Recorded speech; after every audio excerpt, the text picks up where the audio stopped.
नमस्कार। आज की इस एक्सप्लेनर में हम एक बेहद खास 3D विजुअल कैलेंडर को डिकोड करने वाले हैं। इस सेशन में हम स्रोतों के आधार पर राजस्थान के चमकदार और एक्शन पैक्ड त्योहारों के मौसम का पूरा मैप तैयार करेंगे, जो श्रावण से शुरू होकर कार्तिक तक चलता है। इस रोड मैप के जरिए हम विक्रम संवत कैलेंडर के 4 सबसे इंटेंस महीनों का सफर क्रोनोलॉजिकली तय करेंगे। पहले लूनर कैलेंडर को डिकोड करेंगे, फिर श्रावण का फेस्टिवल सीजन, भाद्रपद का मेगा मंथ, अश्विन की श्रद्धा और विजय, कार्तिक की रोशनी और आखिर में ग्रैंड पूर्णिमा फिनाले।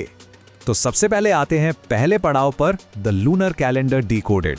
इन सभी त्योहारों के विजुअल कैलेंडर को समझने के लिए चंद्रमा की चाल को समझना बेहद जरूरी है। यहाँ सबसे अहम बात यह है कि विक्रम संवत पूरी तरह से इस डार्क टू लाइट साइकिल पर चलता है। हर महीना 2 हिस्सों में बटा होता है, कृष्णा पक्ष यानी अंधेरा पखवाड़ा और शुक्ल पक्ष यानी उजाला पखवाड़ा। बस इस साइकिल को याद रखना है, क्योंकि यही तय करता है कि कौन सा त्योहार कब मनाया जाएगा। चलिए दूसरे हिस्से पर चलते हैं, श्रावण द फेस्टिवल सीजन।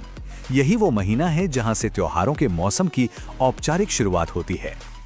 अब यहाँ सबसे दिलचस्प बात यह है कि श्रावण हमें बड़े आराम से इस फेस्टिवल्स के दौर में ले जाता है।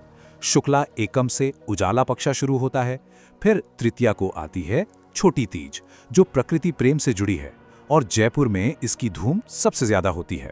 और इस महीने का शानदार अंत होता है शुक्ल पूर्णिमा को, रक्षाबंधन के साथ। इसे नारियल पूर्णिमा भी कहते हैं, और इस दिन श्रावण कुमार की भी पूजा की जाती है। आगे बढ़ते हैं तीसरे और सबसे एक्शन पैक्ड हिस्से पर, भद्रपदा द मेगा मंथ। इसे पीक ऑफ डिवोशन और मिलन का महीना कहा जाए तो बिल्कुल गलत नहीं होगा, क्योंकि ये विशाल मिलन और देवी देवताओं के जन्मदिन से भरा होता है। भाद्रपद में एंट्री लेते ही एक कमाल का शिफ्ट दिखता है। देखिए, श्रावण में जयपुर में छोटी तीज मनाई जाती है, जहां लड़कियों के लिए सिंजारा गिफ्ट्स आते हैं, लेकिन बूंदी में भाद्रपदा के अंधेरे पखवाड़े यानी कृष्ण तृतीया को बड़ी तीज मनाई जाती है, जिसे कजली या सतूड़ी तीज भी कहते हैं। ये कॉन्ट्रास्ट वाकई ध्यान देने लायक है। अब यहाँ अंधेरे पखवाड़े में एक बहुत ही क्लियर न्यूमेरिकल रिदम है, 6, 8, 9, 12 और 15। छठ को बलराम जी का जन्मदिन यानी हल छठ या उपछठ होता है। फिर अष्टमी को कृष्ण जन्माष्टमी आती है। ठीक अगले दिन गोगा नवमी, जहाँ हल पर 9 गांठ वाली रखी बांधी जाती है। द्वादशी पर बछ बारस आती है, जहाँ बछड़े की पूजा होती है। और आखिर में अमावस्या को झुंझुनू में सती माता का मेला लगता है। जैसे ही हम उजाले पखवाड़े यानी शुक्ल पक्ष में आते हैं, जश्न का मोमेंटम और भी बढ़ जाता है। द्वितीया को बाबरी बीज आती है, पश्चिम में रामदेव जी और पूर्व में बाबू महाराज का मेला। चतुर्थी को एक ही दिन गणेश चतुर्थी और शिव चतुर्थी होती है। पंचमी पर ऋषि पंचमी आती है, और ध्यान दीजिए कि माहेश्वरी समाज इसी दिन राखी बांधता है। और फिर अष्टमी को निम्बार्क संप्रदाय द्वारा राधा अष्टमी का जश्न मनाया जाता है। इस महीने का अंत एकदम इंटेंस भक्ति के साथ होता है। दशमी को तेजा दशमी और पर्यावरण के शहीदों की याद में खेजरली मेला लगता है। एकादशी को जल झुलनी एकादशी आती है, जहां कृष्ण जी को बस्सी में बने लकड़ी के विवान मंदिरों में बिठाकर पहली बार स्नान कराया जाता है। चतुर्दशी पर अनंत चतुर्दशी के दिन गणेश विसर्जन होता है, और पूर्णिमा से ऑफिशियली अगले 16 दिनों के श्राद्ध शुरू हो जाते हैं।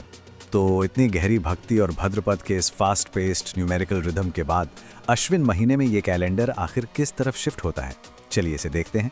ये शिफ्ट हमें ले जाता है चौथे पड़ाव पर, अश्विन रेवरेंस एंड विक्ट्री। ये महीना पूरे माहौल का टोन बदल देता है, जो पूर्वजों के आदर से शुरू होकर विजय के जश्न पर खत्म होता है। ठीक 16 दिनों तक अश्विन के कृष्ण पक्ष में लगातार 16 दिन श्राद्ध मनाए जाते हैं। इन दिनों पूर्वजों के आदर में रोजाना संजी आर्ट बनाई जाती है। नाथ द्वारा की केले के पेड़ वाली संजी तो वाकई बेहद मशहूर है। अब उजाले पखवाड़े यानी शुक्ला पक्ष की तरफ आते हैं। एकम से नौमी तक चलती हैं शारद नवरात्रि। अष्टमी को आती है दुर्गा अष्टमी, जिसे होम अष्टमी भी कहते हैं।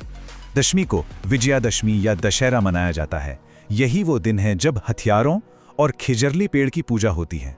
और आखिर में आती है पूर्णिमा की रात, शारद पूर्णिमा या रास पूर्णिमा के रूप में, जहां माना जाता है कि चंद्रमा की रोशनी से अमृत बरसता है। और अब हम एंटर करते हैं 5वें हिस्से में, कार्तिक लाइट्स एंड अवेकनिंग। ये इस पूरे राजस्थानी कैलेंडर का ग्रैंड क्लाइमैक्स है, जो रोशनी, समृद्धि और देवताओं के जागने का प्रतीक है।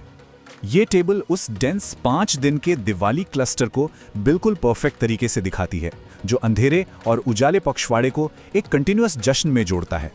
त्रयोदशी को धनतेरस, जहां धन्वंतरी जी की पूजा और धातु खरीदी जाती है। चतुर्दशी को रूप चतुर्दशी। फिर अमावस्या को मुख्य दिवाली, जो भगवान महावीर और स्वामी दयानंद सरस्वती दोनों का निर्वाण दिवस भी है। इसके बाद शुक्ल एकम को गोवर्धन या अन्नाकूट आती है, जहां नाथद्वारा में भील जनजाति द्वारा चावल लूटने की अनूठी परंपरा होती है। और ये शानदार क्लस्टर पूरा होता है द्वितीया को भाई दूज के साथ। दिवाली के बाद भी कैलेंडर रुकता नहीं है। अष्टमी को गोपाष्टमी आती है, क्योंकि इस दिन कृष्णा जी ने पहली बार गाय चराई थी। नवमी को आंवला नवमी, जहां स्वास्थ्य के लिए आंवला खाया जाता है। और फिर एकादशी को आती है देव उठानी एकादशी। ये वो एग्जैक्ट मोमेंट है जब देवता अपनी 4 महीने की नींद से जागते हैं और ऑफिशियली शादियों का सीजन शुरू हो जाता है। आखिर में हम पहुंचते हैं छठे पड़ाव पर, द ग्रैंड पूर्णिमा फिनाले। अब आते हैं इस महासफर के सबसे शानदार निष्कर्ष पर। कार्तिक पूर्णिमा आते ही पूरे स्टेट में एक साथ कई विशाल मेलों की रौनक छा जाती है। एक तरफ पुष्कर मेला, जहां पवित्र स्नान, दीपदान और ब्रह्मा मंदिर की चमक होती है।